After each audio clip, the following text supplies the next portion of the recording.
जय माँ काली सभी को। कैसे हैं आप सभी लोग। आशा करती हूँ कि माता रानी की असीम कृपा आप सभी पे बरस रही होगी। आज हम बात करने जा रहे हैं कजरी तीज के बारे में। कजरी तीज आने वाली है तो किस दिन है और किस तरह से हम पूजा करके अपने घर अपने दाम्पत्य जीवन को सुखी बना सकते हैं, आज हम इस विषय में बात करेंगे।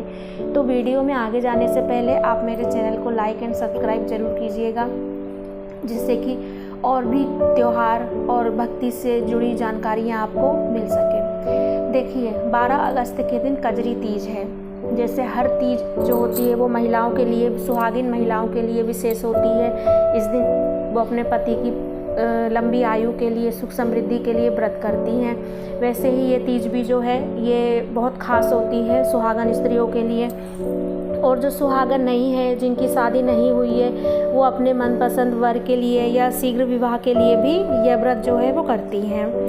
इस दिन नीमड़ी की पूजा की जाती है, नीमड़ी माता की पूजा की जाती है। कजरी तीज के दिन नीम की जो टहनी होती है उसकी पूजा होती है। उनको 13 बिंदी श्रृंगार की चढ़ाई जाती हैं। श्रृंगार का और सामान भी चढ़ाया जाता है। उनको दूध, दही, घी सबसे मतलब कि उनको चढ़ा के दिया जाता है, चढ़ाया जाता है।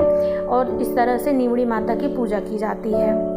नीमड़ी माता की पूजा के बाद जो सामग्री होती है उसे जल में प्रवाहित कर दिया जाता है। जो सुहाग की सामग्री होती है उसे बांट दिया जाता है सुहागन स्त्रियों को। तो इस दिन की जो विधि है पूजा की वो क्या होती है कि इस दिन आप सुबह ब्रह्म मुहूर्त में स्नान कर लें। स्नान करने के बाद आपको जहाँ पर पूजा करना है वहाँ पर आप साफ़ करके उस जगह पर एक चौकी रख लें। चौकी पर लाल या पीले रंग का वस्त्र बिछा सकते हैं। फिर आप माता पार्वती और भगवान शिव की मूर्ति को वहाँ स्थापित करें।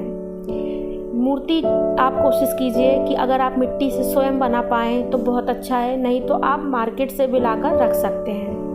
इसके बाद आप शिवजी और गौरी माता का विधि विधान से पूजन करें। माता जो गौरी हैं उनको पूरा 16 श्रृंगार का सामान आप अर्पित करें। भगवान शिव को बेलपत्र, गाय का दूध, गंगा जल, धतूरा ये सभी चीज़ें अर्पित करें। इसके बाद में आप शिवजी और पार्वती जी के विवाह की जो कथा है आप वो सुने। और रात्रि में जब चंद्रोदय हो जाए तो अर्घ्य दे के चांदी की अंगूठी और गेहूं के दाने लेकर चंद्रदेव को आप जल से अर्घ्य दें। इसके बाद में जब आप पूजा समाप्त हो जाती है तो जो सुहागन स्त्री होती हैं उन्हें सुहाग की चीज़ें आप दान करें। कजरी तीज की जो पूजा होती है इसके कई लाभ होते हैं।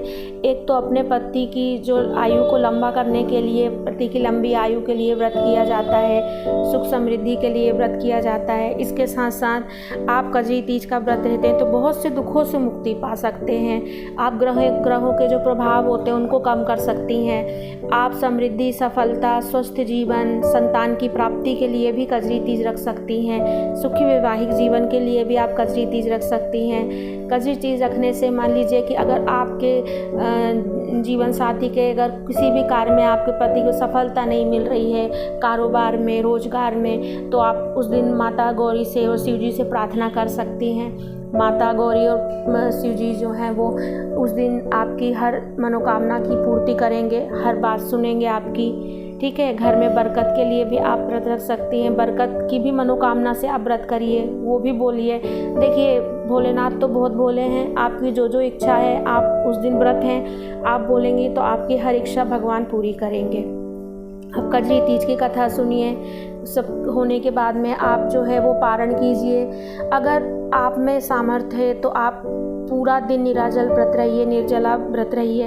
अगर आप नहीं रह सकती हैं तो आप फलाहार करके भी व्रत रह सकती हैं। ध्यान रहे कि नमक ना खाएं, सेंधा नमक ले सकते, लेकिन अगर फलाहार पे रहें तो अच्छा है। निर्जला में तो बहुत ही अच्छा है, लेकिन अगर आप फलाहार पे रहती हैं तो ठीक है, सेंधा नमक कोशिश कीजिए कि ना खाएं।